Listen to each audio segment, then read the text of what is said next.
Australian intelligence services detected the threat exactly 17 minutes before the bombs detonated in Bali. 17 minutes, enough time to confirm the intelligence was credible, but not enough time to warn the 202 people who would die, 88 of them Australians, in an attack that shattered the comfortable illusion that geographic isolation protected Australia from global terrorism. October 12, 2002 wasn't just a tragedy, it was the moment Australia's entire approach to homeland security transformed from reactive border control into proactive counter-terrorism that would reshape intelligence agencies, law enforcement, legal frameworks, and the relationship between security and civil liberties for the next 2 decades. And the system that emerged from that blood-soaked night in Bali has stopped dozens of attacks that Australians will never know about, while creating capabilities that make Australia one of the most sophisticated counter-terrorism states in the democratic world. Welcome to Doctrine of War, where we analyze how nations adapt security strategies after attacks expose vulnerabilities that can no longer be ignored.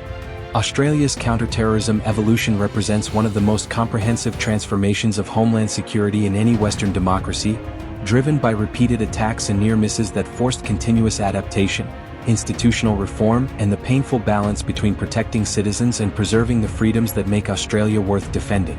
In light of recent incidents, today we're examining how Australian counter-terrorism capabilities evolved from pre-9/11 complacency through the Bali bombings, Sydney siege, Melbourne attacks, and numerous disrupted plots that never made headlines, creating the layered defense system that exists today.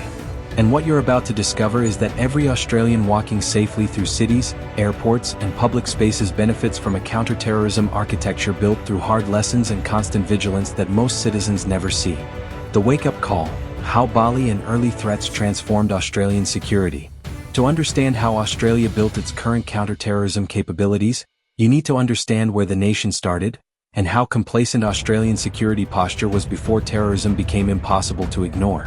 Pre-9/11 Australia treated terrorism as something that happened elsewhere, in places with ancient ethnic hatreds or Middle Eastern conflicts that seemed irrelevant to an island continent protected by oceans and distance. Australian Security Intelligence Organisation focused primarily on espionage threats during Cold War hangovers and maintained relatively small counter-terrorism capacity. Australian Federal Police conducted traditional law enforcement with limited focus on preventing attacks before they occurred. The legal framework gave authorities minimal tools for surveillance, detention, or prosecution of terrorism suspects.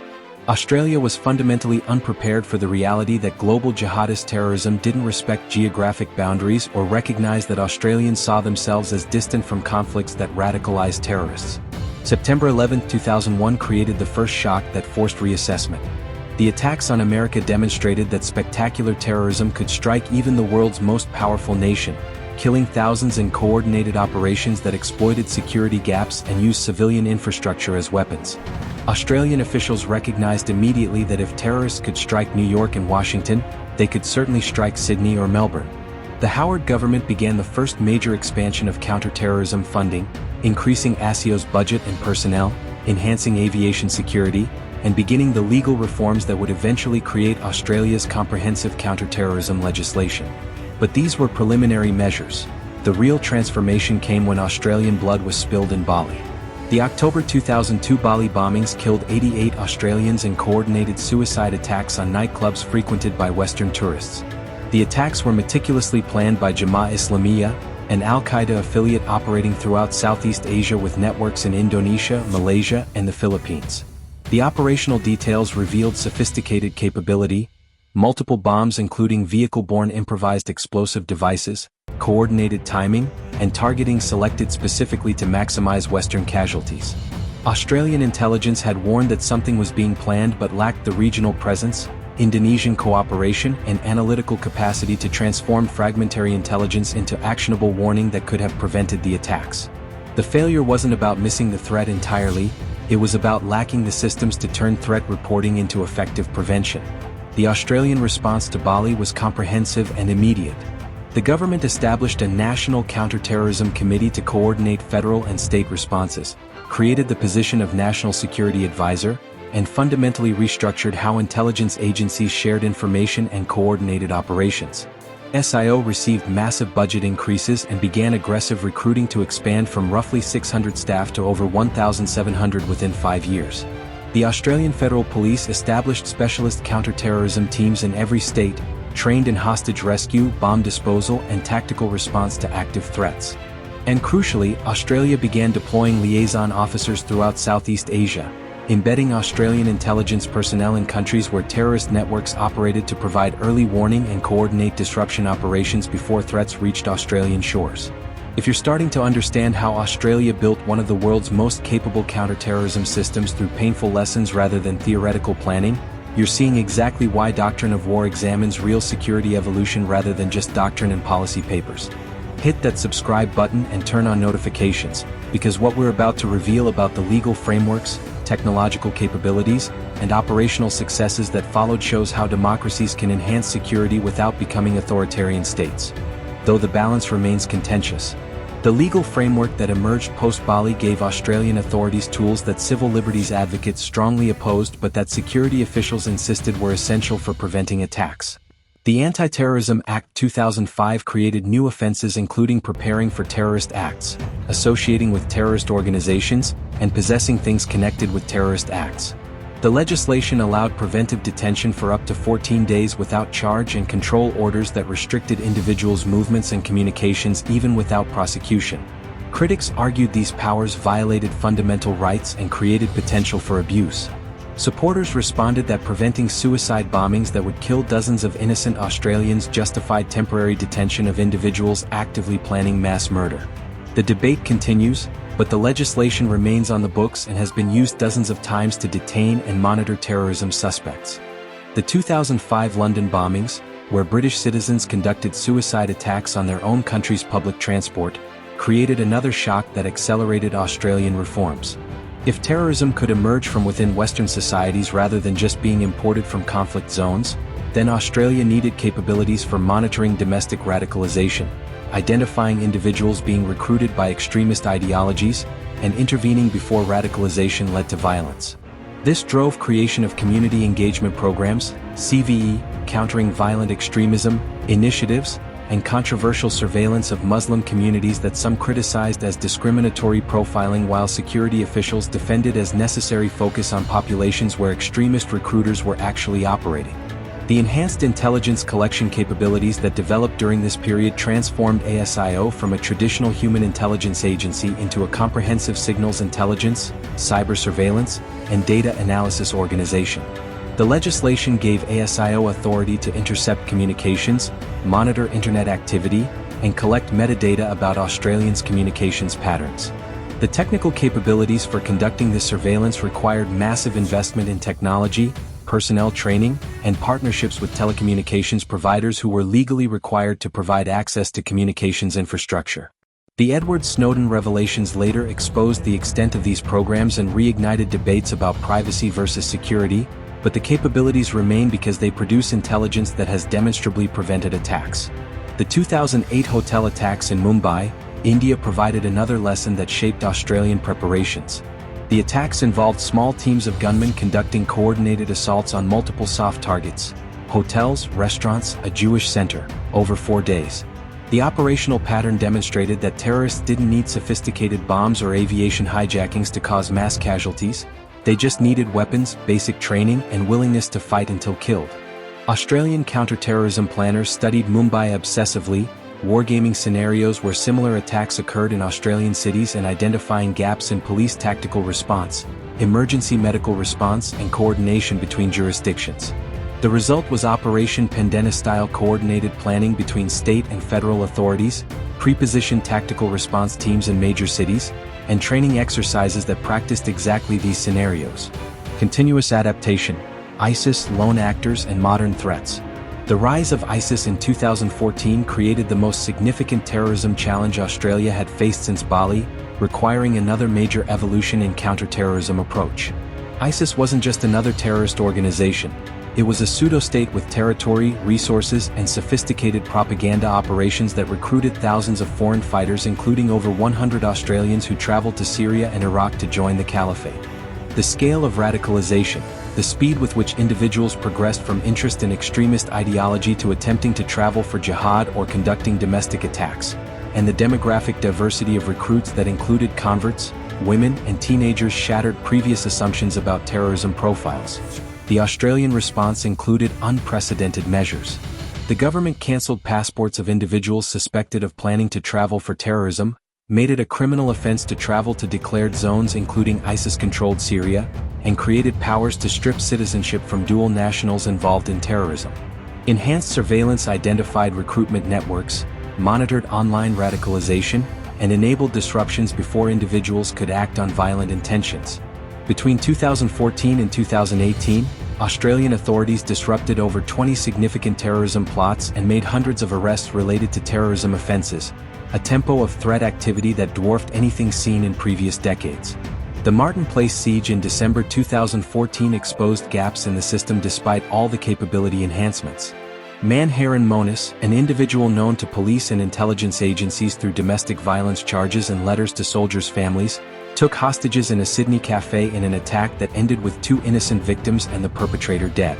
The post-incident review identified multiple failures.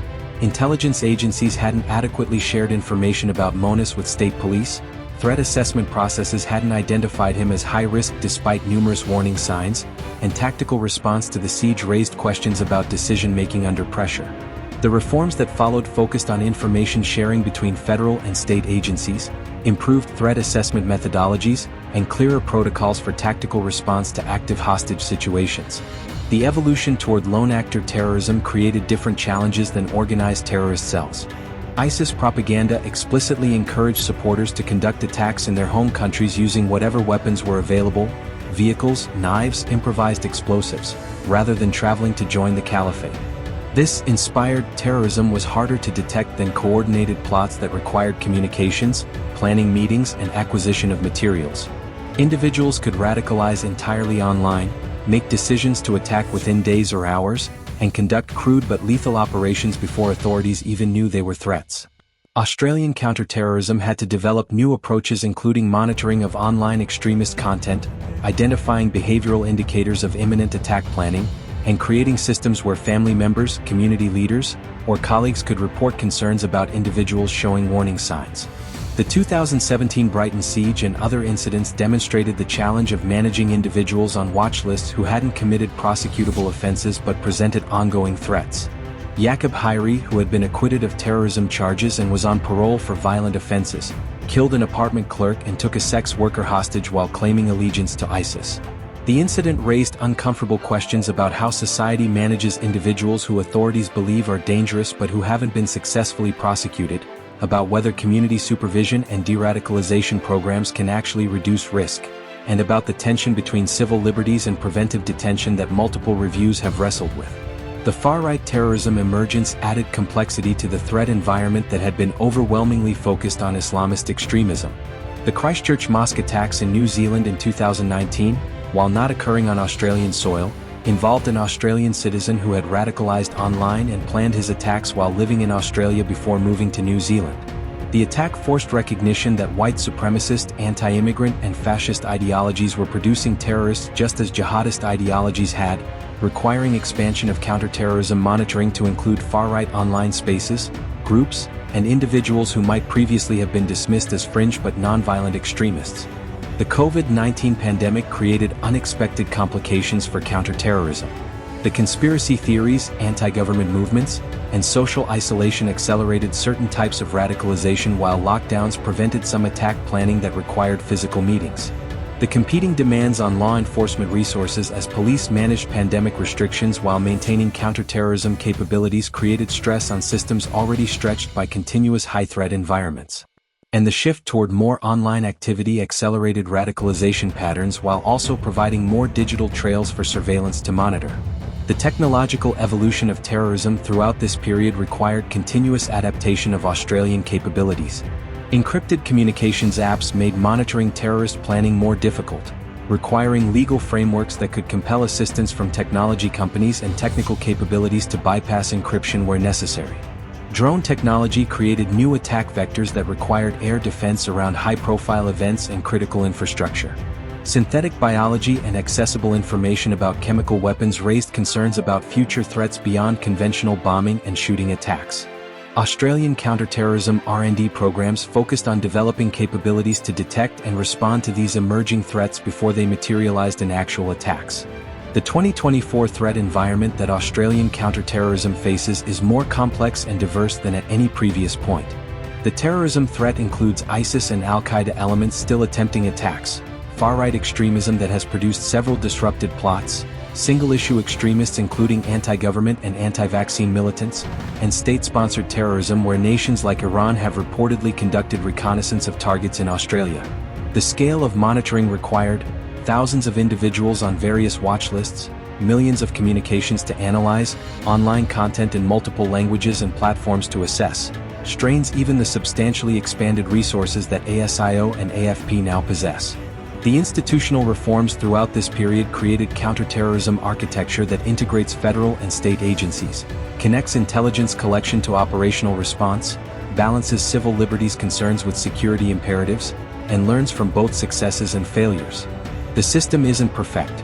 Reviews after incidents consistently identify gaps and make recommendations for improvement.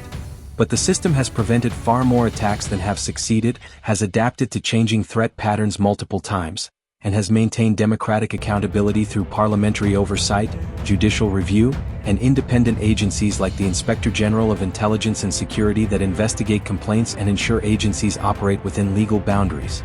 That's today's analysis of the doctrine of war. If this examination of how Australia built its counterterrorism capabilities through painful experience and continuous adaptation gave you new appreciation for the work that keeps Australians safe, let us know in the comments. Do these capabilities strike the right balance between security and liberty? What emerging threats should Australia prepare? And if you want more analysis of homeland security, intelligence operations, and how democracies defend themselves while preserving freedoms, subscribe and turn on notifications. We're covering the security challenges that democratic societies must constantly navigate. Australia's counterterrorism evolution from 2000 to 2024 proves that geographic isolation no longer protects nations from global threats, that capability building requires sustained investment over decades rather than panic responses after attacks, and that security always involves trade-offs between competing values that societies must consciously choose rather than pretending easy answers exist.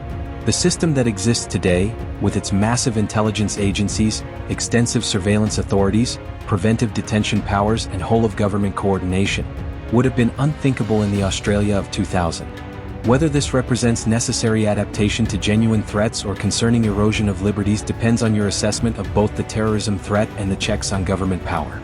But what's undeniable is that the terrorism threat is real, the plots are genuine, and the capabilities that Australians sometimes take for granted are the result of continuous work by thousands of intelligence officers, police, analysts, and policymakers who've spent 2 decades building defenses that most citizens will never see or appreciate until the moment those defenses fail.